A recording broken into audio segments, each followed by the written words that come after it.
अब हम the merchant of Venice का एक्ट 3 सीन 5 शुरू कर रहे हैं और उसमें हम कॉमेडी वाले एटमॉस्फेयर में आ गए हैं। इस सीन में सिर्फ लॉन्सलॉट और जेसिका की बातचीत है और लहजा तो हल्का है, लेकिन टॉपिक थोड़ा डार्क है।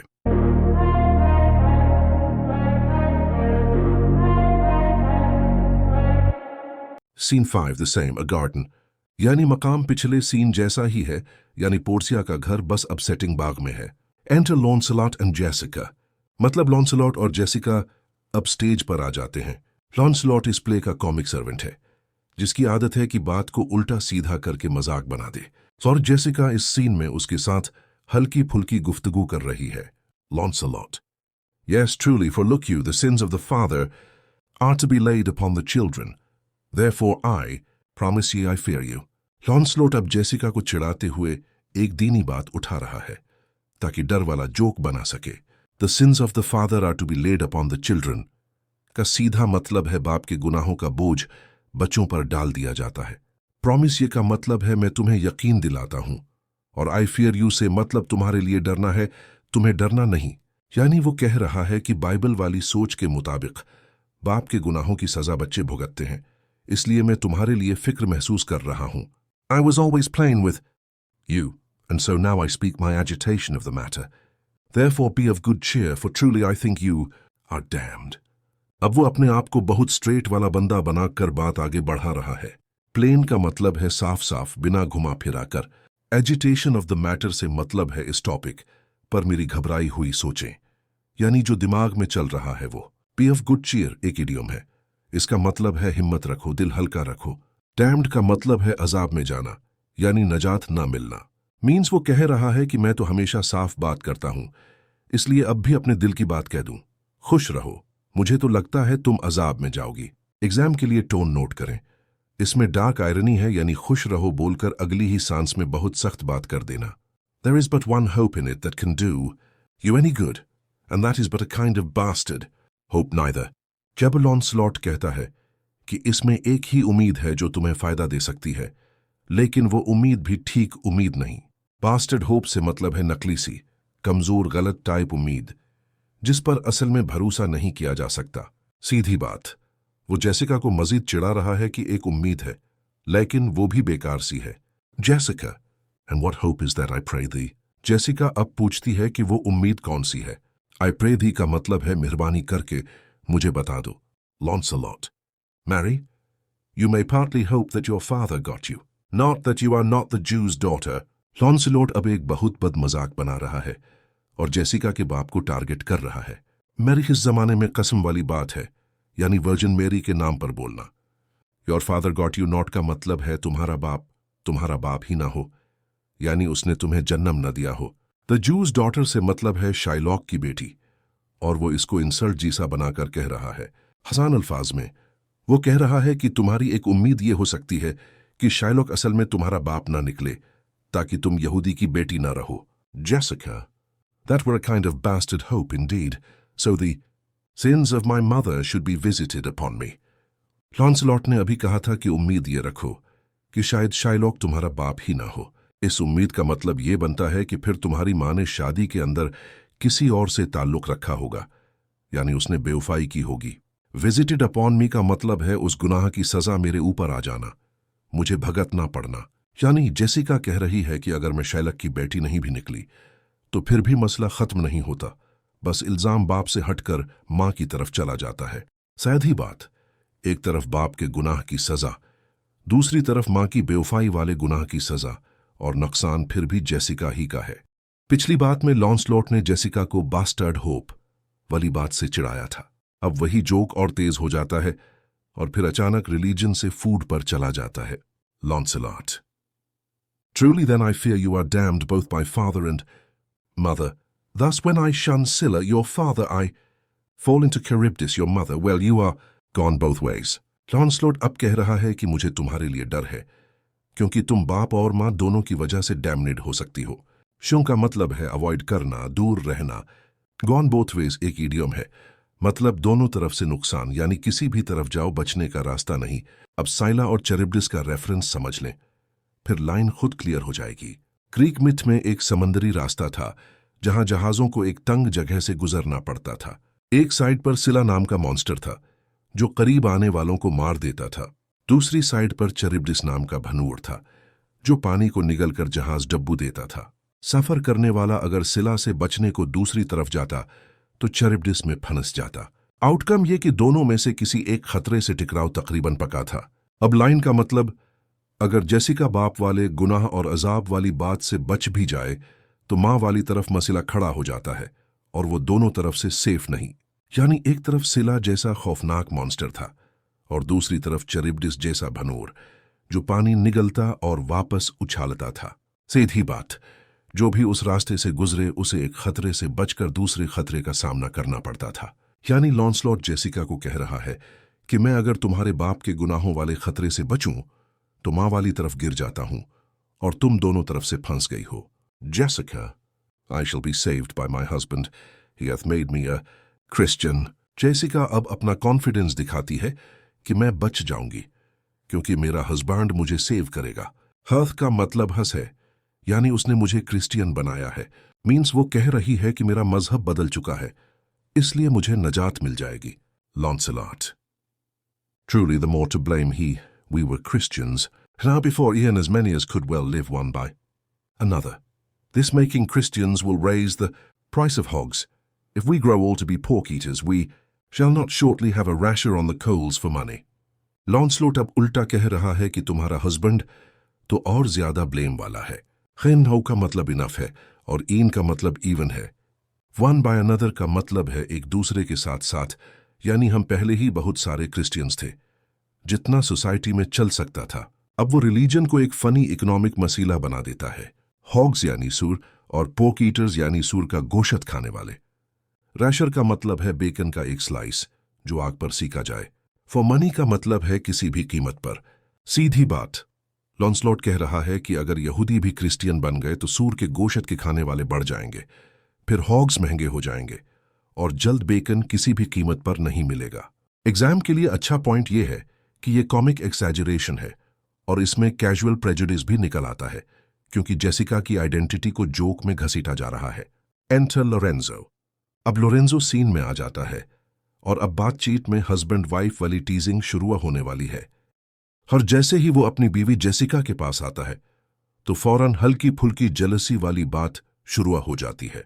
Jessica, I'll tell my husband Lancelot what you say. Here he comes. Jessica Launcelot को कह रही है कि मैं अपने हस्बैंड को तुम्हारी बात बताऊंगी और अभी वो आ रहा है। यानी वो अपनी बात को छुपाती नहीं, सीधा कह देती है कि अब तुम्हारी टीजिंग की रिपोर्ट में हस्बैंड को दूंगी। Lorenzo, I shall grow jealous of you shortly, Lancelot, if you thus get my wife into corners. Lorenzo, लॉन्सलॉट को मजाक में कहता है कि मैं अब तुमसे जेलस हो जाऊंगा अगर तुम इस तरह मेरी बीवी को कोनों में ले जाकर बातें करते रहोगे तो। Get my wife into corners एक इशारा है कि कहीं छुपकर कुर्बत यानी प्यार मोहब्बत वाली बात ना हो, इसलिए लोरेंजो बस जोकिंग टोन में वार्निंग दे रहा है। Jessica, nay, you need not fear us, Lorenzo. Lancelot and I are out. He tells me flatly there is no mercy for me in heaven because I am a Jew's daughter, and he says you are no good member of the Commonwealth. For in converting Jews to Christians you raise the price of pork. Jessica कहती है नहीं, तुम्हें हमसे डरने की जरूरत नहीं। लॉन्सलॉट and I R out का मतलब है हम दोनों में नाराजगी है, यानी हम एक दूसरे के खिलाफ हैं, क्लोज नहीं हैं।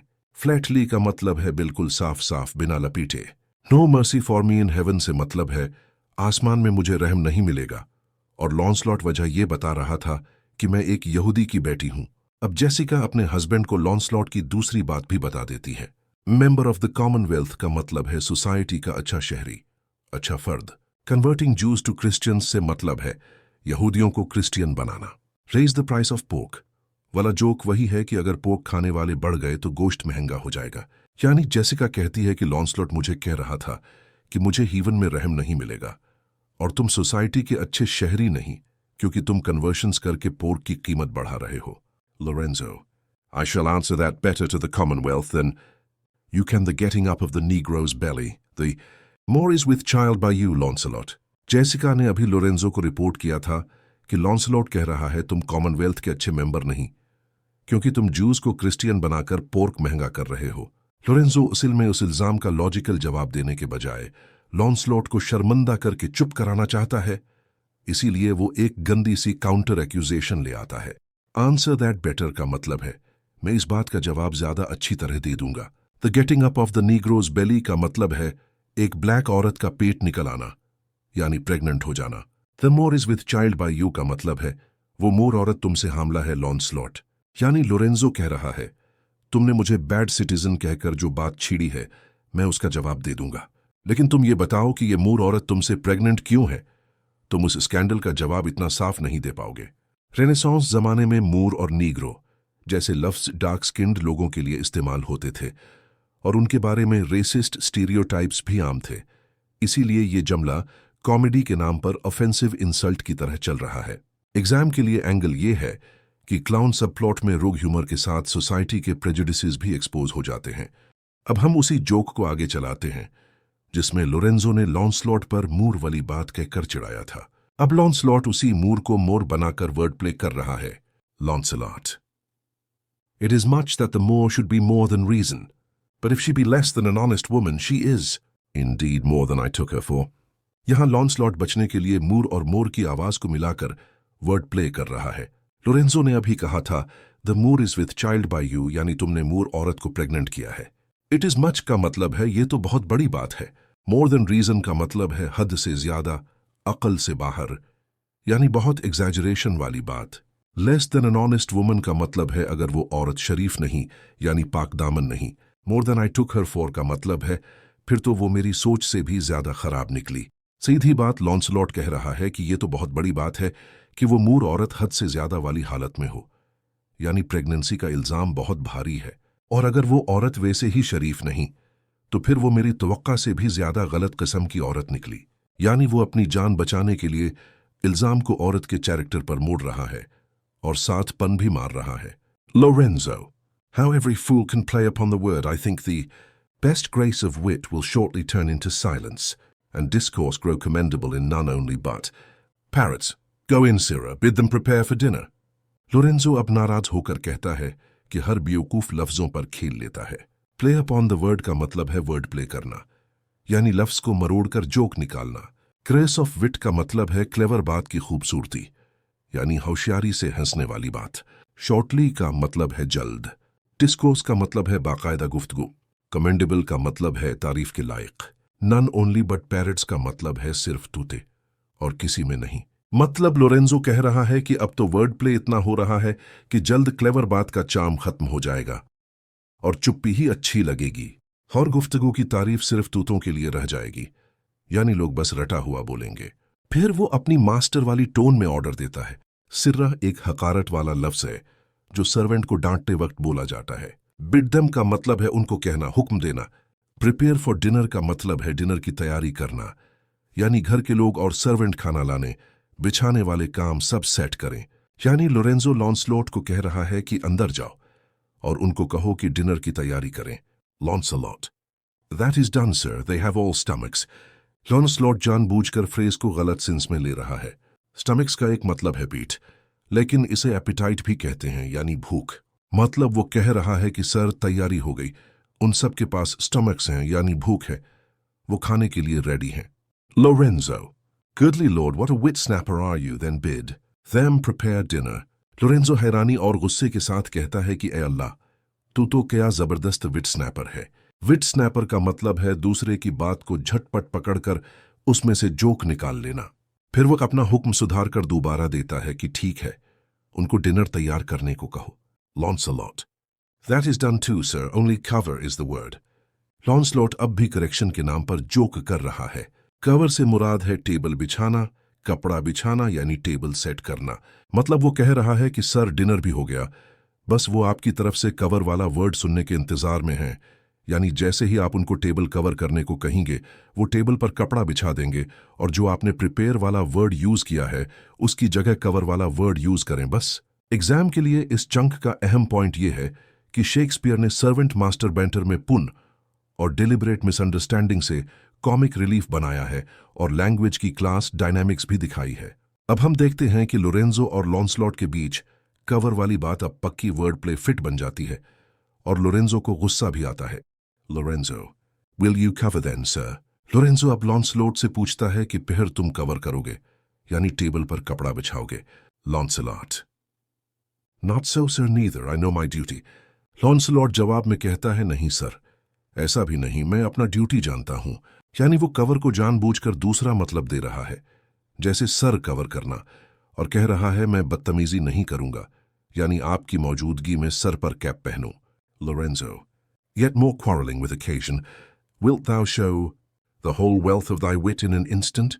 लोरेंजो डेंट कर कहता है कि अब भी तू मौके के साथ झगड़ा कर रहा है, यानी हर बात पर उल्टा मतलब निकाल रहा है। विल्डो का मतलब है कयातू, और इन एन इंस्टेंट का मतलब है एक ही लम्हे में। सीधी बात, लोरेंजो कह रहा है कि कयातू अभी के अभी अपनी सारी विट दिखाने बैठ गया है। I pray thee understand a plain man in his plain meaning. Go to thy fellows, bid them cover the table, serve in the meat, and we will come in to dinner. Lorenzo अब बहुत साफ अल्फाज में हिदायत दे रहा है कि मेरी सीधी बात को सीधा ही समझ। प्लेन मीनिंग का मतलब है बिना पंच के, बिना मजाक के असल मतलब। फेलोज यानी दूसरे सर्वेंट, और बिड दम यानी उनको जाकर कहना। कवर द टेबल यानी टेबल पर कपड़ा बिछाना और सेट करना, और सर्व इन द मीट यानी खाना लाकर पेश करना। मतलब लोरेंजो कह रहा है कि जाकर दूसरे सर्वेंट को कहो टेबल सेट करें, खाना ले आएं और हम डिनर के लिए अंदर आ जाते हैं। लॉन्सलॉट, For the table, sir, it shall be served in. For the meat, sir, it shall be covered. For your coming in. To dinner, sir, why let it be as humours and conceits shall govern. लॉन्सलॉट अब आखिरी बार बात को उल्टा करके मजाक बनाता है। वो कहता है टेबल के लिए यही होगा कि उसको सर्व्ड इन किया जाएगा, और मीट के लिए यही होगा कि उसको कवर्ड किया जाएगा। ह्यूमर्स एंड कंसीट्स का मतलब है मॉड और विम, यानी जिस वक्त जी चाहे। आसान लफ्जों में लॉन्सलॉट कह रहा है कि आपका डिनर में आना अब इस पर है कि आपका मोड और मर्जी का हुक्म चलाते हैं, यानी हमने अपना काम कर दिया है, और अब आपका डिनर के लिए आना हमारी वजह से डिले नहीं होगा, बल्कि वो अब आपके मूड पर डिपेंड करता है, यानी अब आपकी तरफ से ही देर होगी, हमारी तरफ से नहीं। एग्जिट यानी लॉन्सलॉट अब चला जाता है, और सीन में अब सिर्फ लोरेंजो और जेसिका रह जाते हैं। अब लॉन्सलॉट चला गया है, और लोरेंजो का लहजा मजाक से निकलकर थोड़ा संजीदा हो रहा है। लोरेंजो कहता है, O dear discretion, how his words are suited. Discretion का मतलब है समझदारी और सही जजमेंट। बेस्ट ट्विस्ट ये है कि लोरेंजो यह बात आयरनी में कर रहा है, यानी वह असल में कह रहा है कि इस बंदे में समझदारी बिल्कुल नहीं, और इसके अल्फाज बैठते ही नहीं। The fool hath planted in his memory an army of good words, and I do know a many fools that stand in better place. Planted in his memory का मतलब है याद कर लिया है, रटा लगा लिया है। An army of good words यानी बहुत सारे बड़े बड़े अल्फाज का जखीरा। A many यानी बहुत सारे, और stand in better place यानी ऊंचे रुतबे पर।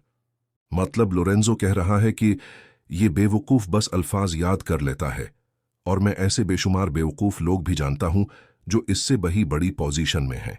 Garnished like him. That for a tricksy word. Defy the matter. Garnished का मतलब है सिर्फ अल्फाज से सज जाना, बेहतर ना होना। ट्रिक्सी वर्ड यानी चालाक, डबल सेंस वाला वर्ड जिससे जोक निकल आए। डिफाई द मैटर यानी असल बात और सेंस को इग्नोर कर देना, सीधी बात। लोरेंजो का पॉइंट यह है कि कुछ लोग सिर्फ चालाक अल्फाज के चक्कर में मतलब को मार देते हैं। How cheerest thou, Jessica? How cheerest thou का मतलब है तुम कैसी हो, तुम्हारा हाल कैसा है, यानी अब वह जेसिका से नरमी से खैरियत पूछता है। And now, good sweet, say thy opinion. How dost thou like the Lord Bassanio's wife? Good sweet यानी मेरी प्यारी, मेरी अच्छी। Say thy opinion यानी अपनी राय दो। How dost thou like यानी तुम्हें कैसी लगती है। इस बात में बसानियो और पोर्सिया का जिक्र आता है, और इनका लिंक मेन प्लॉट से है, क्योंकि बसानियो अब पोर्टिया से शादी कर चुका है। यानी प्यारी जेसिका, तुम अपनी राय दो कि तुम्हें लॉर्ड बासानियो की वाइफ यानी पोर्टिया कैसी लगती है। जेसिका जवाब में कहती है, Past all expressing, it is very meet. The Lord Bassanio live an upright life. Past all expressing यानी अल्फाज में बयान ही नहीं हो सकता, इतनी बेहतर।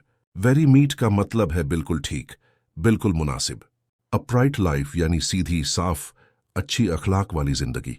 मतलब जेसिका कह रही है कि पोर्टिया इतनी उम्दा है कि बयान से बाहर है, और बसानियों को लाजिमा अच्छी जिंदगी गुजारनी चाहिए। For having such a blessing in his lady, he finds the joys of heaven here on earth. Blessing यानी बहुत बड़ी न्यामत, joys of heaven here on earth यानी जमीन पर ही जन्नत जैसी खुशी मिल जाना। यानी बस्सानियों को लाजिमन अच्छी जिंदगी गुजारनी चाहिए, क्योंकि उसके पास ऐसी बीवी है तो उसे दुनिया में ही जन्नत वाली खुशी मिल रही है। And if on earth he do not mean it, then in reason he should never come to heaven. Do not mean it यानी अगर वह अच्छी जिंदगी का इरादा ही न रखे, सच में ऐसा न बने। इन रीजन का मतलब है इंसाफ से देखो तो खैर बात यही है। मतलब जेसिका कह रही है कि अगर वो इसी दुनिया में अपनी जिंदगी सुधारना ना चाहे तो खैर यही है कि उसे आखिरत की जन्नत भी न मिले। एग्जाम के लिए आप ये पॉइंट लिख सकते हैं कि इस सीन में टोन अचानक शिफ्ट होता है और पोर्टिया की आइडियलाइजेशन दिखाई जाती है, जिससे उसकी कैरेक्टराइजेशन और वर्च्यू वाला थीम स्ट्रांग होता है। अब हम उसी प्रेज को आगे ले जाते हैं जिसमें जेसिका पोर्टिया को बहुत बुलंद और आइडियल औरत बनाकर दिखा रही थी। अब वह कैसा मिसाल बनाती है जिससे पोर्टिया की नो इक्वल वाली इमेज बहुत स्ट्रांग हो जाती है। जेसिका कहती है, my if two gods should play some heavenly match and on the wager lay two earthly women. अब जेसिका एक इमेजिनेशन बनाती है कि मान लो आसमान में दो गॉड्स कोई गेम कही लें। हेवनली मैच का मतलब है आसमानी सतह का मुकाबला यानी गॉड्स वाला गेम। वेजर का मतलब है शर्त यानी जुआ जैसी शर्त लगाना। मतलब वो कह रही है कि अगर दो गॉड्स कही लें और शर्त में दुनिया की दो औरतें रख दें। And Portia one, there must be something else, pawned with the other, for the poor rude world hath not her fellow। अब वो कहती है कि अगर उन दो औरतों में एक पोर्टिया हो तो दूसरी औरत के साथ कुछ और भी रखना पड़ेगा। पॉन्ड का मतलब है गिरवी रखा हुआ, शर्त में अजाफी चीज के तौर पर रखा हुआ। पूर रूड वर्ल्ड से मुराद है हमारी ये रफ दुनिया जिसमें कमाल वाली चीजें कम हैं। हैथ नॉट हर फेलो का मतलब है इस दुनिया में उसकी बराबर की कोई और औरत है ही नहीं। यानी सीधी बात, पोर्टिया इतनी अनमैच्ड है कि अगर शर्त में वो आए तो बैलेंस के लिए दूसरी तरफ अकेली औरत काफी नहीं होगी, उसके साथ कुछ और भी अजाफा करना पड़ेगा। लोरेंजो कहता है, even such a husband has thou of me as she is for a wife। अब लोरेंजो फौरन अपनी तारीफ निकाल लेता है। हैज thou of me का मतलब है तुम्हारे पास मुझ जैसा हस्बैंड है। मतलब वो कह रहा है कि जैसे पोर्टिया वाइफ के तौर पर बहुत आली है, वैसे ही तुम्हारे हस्बैंड के तौर पर मैं भी बहुत आली हूं। जेसिका कहती है, नहीं but ask my opinion two of that. Jessica हल्के से चैलेंज में कहती है, नहीं इस पर मेरी राय भी पूछो। यानी वो अपने हस्बैंड की सेल्फ प्रेज को फौरन चेक कर रही है कि अच्छा हा, तुम्हें वाकई लगता है तुम पोर्टिया जैसे हो तो मुझे भी बोलने दो। लोरेंजो कहता है, I will anon first, let us go to dinner. Anon का मतलब है अभी थोड़ी देर में, जल्द। मतलब लोरेंजो कह रहा है कि मैं जल्द पूछ लूंगा, लेकिन पहले चलो डिनर कर लें। जेसिका कहती है, ने let me praise you while I have a stomach. Stomach यहां सिर्फ पेट नहीं बल्कि डिजायर और मूड है, यानी दिल चाह रहा हो। मतलब जेसिका कहती है, नहीं मुझे अभी तुम्हारी तारीफ कर लेने दो जब तक मेरा मूड है। लोरेंजो कहता है, no prithee let it serve for table talk, then howsoever thou speakst among other things I shall digest it। Prithee का मतलब है मेहरबानी करके, टेबल टॉक का मतलब है खाने की मेज पर हल्की फुल्की गुफ्तगू, हाउसओवर का मतलब है चाहे कैसे भी, among other things का मतलब है दूसरी बातों के बीच में, डाइजेस्टेड का मतलब है हजम कर लूंगा, यानी तुम जो भी कहोगी मैं खाने के साथ साथ बर्दाश्त भी कर लूंगा। सीधी बात, लोरेंजो कह रहा है कि इसको डिनर के टाइम की बात बना लेते हैं, फिर तुम चाहे जैसे भी बोलना, मैं सुन भी लूंगा और हजम भी कर लूंगा। जेसिका कहती है, well I will set you fourth. Set you fourth का मतलब है तुम्हारी तारीफ में तुम्हारी सिफात बयान करना, यानी तुम्हारा पूरा डिस्क्रिप्शन देना। मतलब जेसिका कहती है, ठीक है फिर मैं तुम्हारी पूरी तस्वीर खींच दूंगी, तुम्हारी क्वालिटीज बता दूंगी। एक्सेंट, यानी अब दोनों स्टेज से चले जाते हैं। इस सीन का एंडिंग सॉफ्ट कॉमेडी पर होता है, लेकिन पोर्टिया की अनमैच्ड प्रेज ऑडियंस के दिमाग में लॉक हो जाती है, जो एग्जाम में कैरेक्टराइजेशन के लिए बहुत स्कोरिंग पॉइंट है।